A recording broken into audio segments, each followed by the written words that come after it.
అదొక ఊరు. ఇక చెప్పి నేను ముగిస్తా. భార్య భర్తలు ఉన్నారు, చాలా అందమైన వారు. దేవుడు వారి దాంపత్య జీవితాన్ని ఆశీర్వదించి ఒక కుమారుని ఇచ్చినాడు. దినాలు ఎప్పుడూ ఒకే రకంగా ఉండవు కదా. ఒక్క దినంలోనే బండ్లు ఓడలు అయితే అని ఒక తెలుగులో సామెత ఉంది. రోజులు గడుస్తుండగానే చాలా చక్కగా ఆ భర్త యాక్సిడెంట్లో ఈ లోకాన్ని విడిచిపెట్టాడు. భార్య కవకాకులమైపోయింది, కలలు చెదిరిపోయినాయి, ఆశలు నెరవేరలేదు. భూమి మీద భగ్నజీవిగా ఉంటూ వచ్చింది. మంచానికి బల్లెత్తుకున్నట్లు అతిక్కిపోయింది. ఇరుగు పొరుగు వచ్చి ఆమెను ధైర్యపరిచి ప్రోత్సహించమ్మా, మీ భర్త చనిపోయాడు, ఆ బాధ ఎవరు భరించలేరు, దాన్ని ఎవరు పూడ్చలేరు. అయినా భర్త రూపం కలిగిన కుమారుడు నీ దగ్గర ఉన్నాడు. ఆ కొడుకు కొరకు బ్రతుకో. ఆ కొడుకులో నీ భర్తను చూసుకుని జీవించు. నువ్వు కూడా ఇలాగ మంచం బట్టి ఈ లోకాన్ని విడిచిపెడితే నీ కుమారుడు అనాథ అవుతాడు. ఆ మాటలు తను ఎంతో బాధపడ్డాయి. పడక మీద నుండి లేచింది. కంటికి నిద్ర తక్కువైనా, కడపకు ఆహారం తక్కువైనా, శరీరానికి విశ్రాంతి తక్కువైనా తను ధైర్యపరుచుకునింది. కుమారుని ఆలనా పాలన చూసుకుంటూ ముందుకు సాగిపోవటానికి ఆరంభించింది. ఆయా ఇళ్లల్లో పనిచేస్తూ పని అమ్మాయిగా ఆ ఇళ్ళ యజమానులు పెట్టి అన్నం తీసుకుని వచ్చి కొడుకును పోషించింది. ఆ ఇళ్లల్లో వాళ్ళు ఇచ్చే కూలి తీసుకుని వచ్చి, డబ్బులు తీసుకుని వచ్చి కొడుకు చదువులకు ఇచ్చింది. అలా కొడుకు పెద్ద క్లాసులకి వెళ్ళాడు, బహుశా డిగ్రీకి వెళ్ళాడు ఇంటర్మీడియట్కి వెళ్ళాడు అనుకుంది. ఇంకా డబ్బులు ఎక్కువ అవసరమైనాయి. కుమార్ని ఇంకా బాగా చూసుకోవాలనుకుంది. ఇళ్లలో పని అమ్మాయిగా పనిచేసే పని మానేసింది. ఇప్పుడు ఆ కుమారుడు ఏ కాలేజీలో చదువుతాడు, ఆ కాలేజీలోనే డబ్బావాలా అంటారు మహారాష్ట్రలో. అంటే మధ్యాహ్నం పూట ఆ కాలేజీలో ఉద్యోగాలు చేసేవారి కొరకై భోజనం ఆమెది కాదు, ఆమె తయారు చేయదు. వాళ్ళ ఇంట్లో వాళ్ళ భార్యలు తయారు చేస్తే ఈ క్యారియర్లన్నీ కలెక్ట్ చేసుకొని, ఇక్కడ క్యారేజ్ అంటారు కదా, అవన్నీ సమకూర్చుకొని మధ్యాహ్నము గంపలో తీసుకెళ్ళి ఆ కాలేజీలో సార్లకి, మేడమ్స్ ఎవరు ఉంటే వాళ్ళందరికీ ఇచ్చేవాళ్ళు. వాళ్ళంతా తిన్న తర్వాత ఆమె అన్ని ఖాళీ క్యారెట్లు తీసుకొని తిరిగి వచ్చి వాళ్ళ ఇళ్లలో అప్పగించేది. ఓ దినాన అలా కాలేజీకి వెళ్ళింది. ఈ పిల్లవాడు అమ్మ వచ్చిందని వచ్చినాడు, అమ్మతో మాట్లాడాడు. తర్వాత అమ్మ క్యారెట్లన్నీ తీసుకొని బాక్స్లో పెట్టుకొని లేదా బుట్టలో పెట్టుకొని తిరిగి వెళ్ళిపోతుంది. స్నేహితులు ఊరికే ఉండరు కదా, వచ్చి అడిగారు ఎవరు రామే అని. మా అమ్మరా. మీ అమ్మ ఏం పని చేస్తుందిరా? డబ్బా వాళ్ళ క్యారెట్లు తీసుకొని వస్తుంది.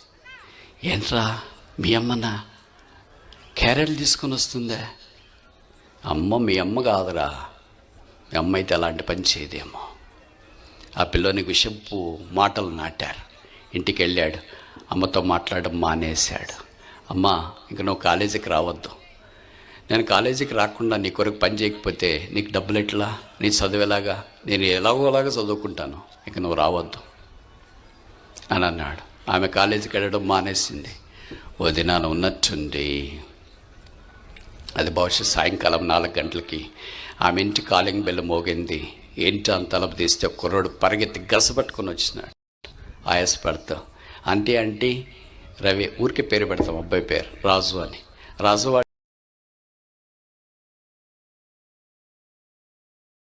ఏంటి ఇంత దాకా వచ్చేసి ఆయాసపడుతూ వచ్చి, రాజు వాళ్ళమ్మ నువ్వేనా అని. సరేని వెళ్ళి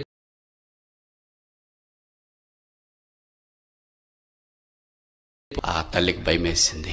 ఏం జరిగింది? ఏం లేదంటే, అరే ఇంత దూరం వచ్చి ఏం జరిగిందంటే ఏం లేదంటున్నావే.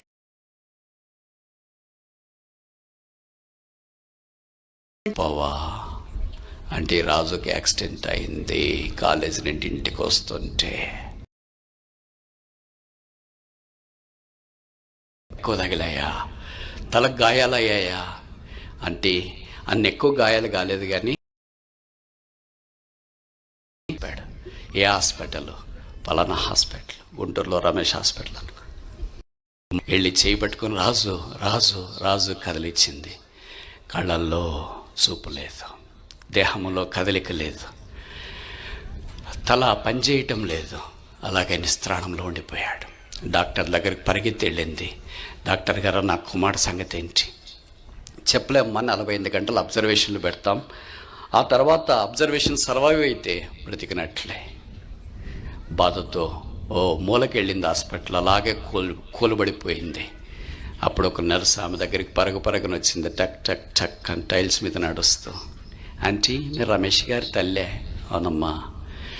ఆ అబ్బాయికి యాక్సిడెంట్ అయింది కదా, రక్తం తక్కువ వచ్చింది, ఎక్కడైనా రక్తం దొరుకుతుందేమో ప్రయత్నం చేయండి అని.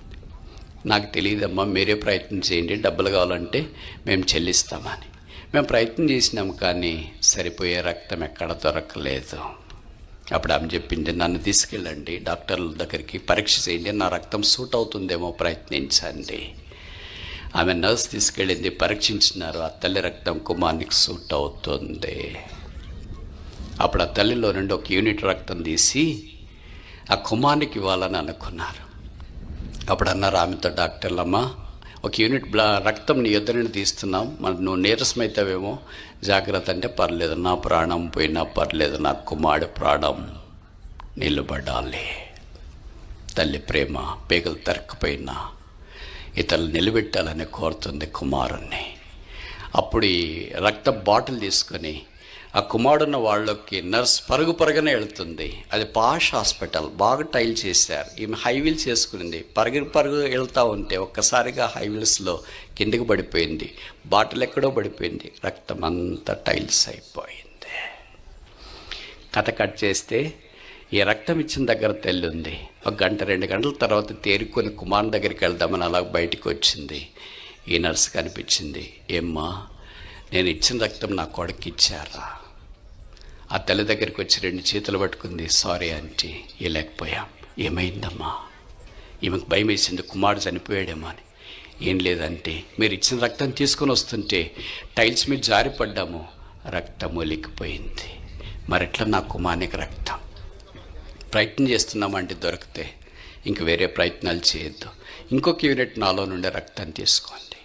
డాక్టర్లు అడిగి చెప్తా. డాక్టర్లు చెప్పారమ్మా, 2వ యూనిట్ రక్తం తీసుకుంటే నీకే చాలా అపాయం ఉంటుంది, ఇంకొద్దు.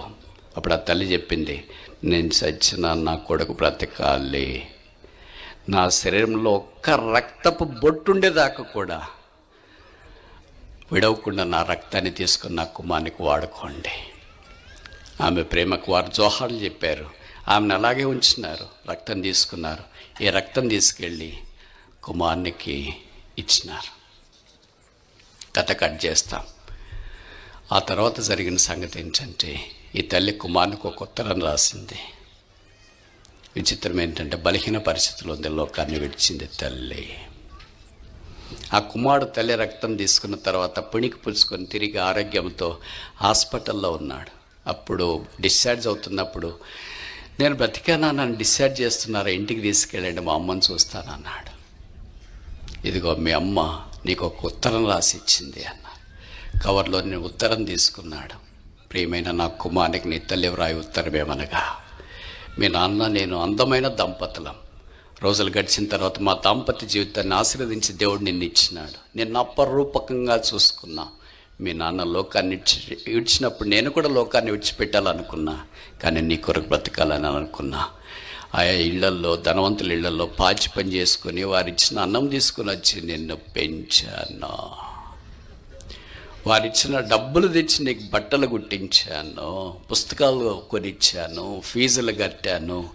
నేను తినక, అన్నం లేకపోయినా, నా దేహానికి సరైన వస్త్రాలు లేకపోయినా నిన్ను బాగు చూసుకోవటానికి ప్రయత్నం చేసినాను. చివరికి నీ కొరకు నీ కాలేజీలోనే డబ్బావాలాగా మధ్యాహ్నము భోజన బాక్సులు తీసుకొని వచ్చి ఆ టీచర్స్కి ఇచ్చాను. అలాగ డబ్బులు సంపాదించి నీ మీద కుమ్మరించినాను. కానీ చివరికి నన్ను కాలేజీకి రావద్దని చెప్పావా? అయినా పర్వాలేదు, నీకు యాక్సిడెంట్ జరిగింది, ప్రాణాపాయ స్థితిలో ఉన్నావు, అపస్మారక స్థితిలో ఉన్న నువ్వు చనిపోతావో బ్రతుకుతావో తెలియదు, రక్తం కావాలనుకున్నారు. అంత వెతికినా ఎక్కడ రక్తం దొరకలేదు. నా రక్తం సూట్ అయింది, నా రక్తం తీశారు, అదే ఇప్పుడు నీలో ప్రవహిస్తుంది. నా రక్తం లేదు కనుక నేను లోకాన్ని విడిచిపెడుతున్నాను. ఇట్లు నీ కొరకై రక్తం ఇచ్చిన, ప్రాణం ఇచ్చిన తల్లి. ఉత్తరం చదువుకున్నాడు. కుమారుని కళ్ళు చెమ్మగిల్లాయి, వెంట్రుకలు నెక్కుపడుచుకున్నాయి, వెన్నెలో చలి పుట్టింది. అమ్మా ఎక్కడా? హాస్పిటల్లో నుండి బయటికి పరుగులు తీస్తున్నాడు. అమ్మా అమ్మా అమ్మా అమ్మా ఎక్కడా? ఇక లేదు. కథ కట్ చేస్తే, లోకరక్షకుడు యేసుక్రీస్తు ప్రభు వారు కూడా పరలోకంలో మహామహునికుడి పార్శ్వం నాశనుడైన వాడు పేదనడగా ఈ భూమి మీద జన్మించినాడు. సత్రములో స్థలం లేకుండా ఆయన బైబిల్లో చెప్పబడుతూ వచ్చింది. తొట్టిలో పరుండబెట్టబడుతూ వచ్చినాడు. సరైన వస్త్రాలు లేకుండా పొత్తిగుడ్డలు ఆయనకు చుట్టారు. పాపం లేనివాడిగా జన్మించి పాపం లేనివాడిగా జీవించినాడు. అందరితో మన పాపాలకు పరిహారం రాలేదు. అందుకే యేసు మీదకి వెళ్ళాడు. అరికాలు మొదలుకొని నన్నెత్తి దాకా ఆయన దేహమంతా కూడా దెబ్బలే, ప్రక్కలో బల్లె పోటే, తల మీద ముళ్ళ కిరీటమే, ముఖం మీద ఉమ్మే రక్తం కార్చాడు. ఆ రక్తం ద్వారా పాపలమైన మనం కడగబడి శుద్ధీకరించబడి నిత్య జీవానికి వారసులమయ్యాము. ఇప్పుడు ఆ యేసు నీకొద్దా? ఆ రక్షకుడు నీకొద్దా? ఆ ప్రాణము నీకొద్దా? ఆ నిత్య జీవము నీకొద్దా? ఆ ఆనందము నీకొద్దా? ఆ పరలోక రాజ్యం నీకొద్దా? నీ జవాబేంటి? కళ్ళు మూయండి, మోకరించండి, ప్రార్థన చేస్తా.